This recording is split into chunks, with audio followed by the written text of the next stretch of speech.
बिस्मिल्लाहिर्रहमानिर्रहीम या सय्यदी या रसूल अल्लाह वाला आलिहि वसहबिहि या हबीब अल्लाह अल्लाहुम्मा सल्लि अला सय्यिदना मुहम्मद व अला आलि सय्यिदना मुहम्मद व बारिक वसल्लम। आज बयान करेंगे कांटों की झाड़ी के मुतल्लिक कि ये कांटों की झाड़ी से क्या मकसद है।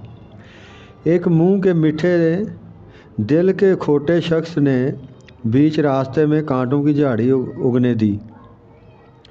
एक मुंह के मीठे दिल के खोटे शख्स ने बीच रास्ते में कांटों की झाड़ी उगाने दी। जो राहगीर उधर से निकलता वो लानत मलामत करता और कहता कि इसको अखेड़ दें, लेकिन उसको ना अखेड़ता। इस झाड़ी की हालत थी कि हर आन बढ़ती जाती थी और खलकत के पांव कांटे चुभ कर खून आलूद हो जाते हैं। जब हाकिम बक्कत तक ये वाक़या पहुंचा और उसकी नाशाइस्ता हरकत का इल्म हुआ तो तकीद से हुक्म दिया कि झाड़ी को अखेड़ दे। इस पर भी वो सुस्ती से बाज ना आया और जवाब दे दिया कि बहुत अच्छा, किसी फुर्सत के दिन अखेड़ डालूँगा। इसी तरह हर रोज़ कल पर टालता रहा, जहाँ तक कि उसकी झाड़ी ने खूब मजबूत जड़ पकड़ ली। एक दिन उससे हाकिम ने कहा, ए वादा खिलाफ, हमारे हुक्म की तामील कर, बस अब एड़ियाँ मत रगड़।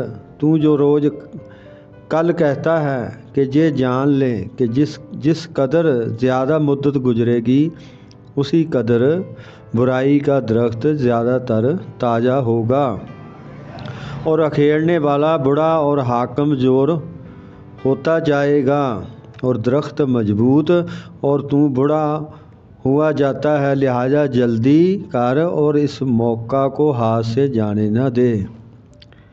ए अजीज़, तेरी हर बुरी आदत कांटों की झाड़ी है। बारहा तू अपने फेल पर शर्मिंदा होकर तौबा तला कर चुका है। बारहा अपनी आदतों से तंग आ चुका है, फिर भी तेरी आंखें नहीं खुलती।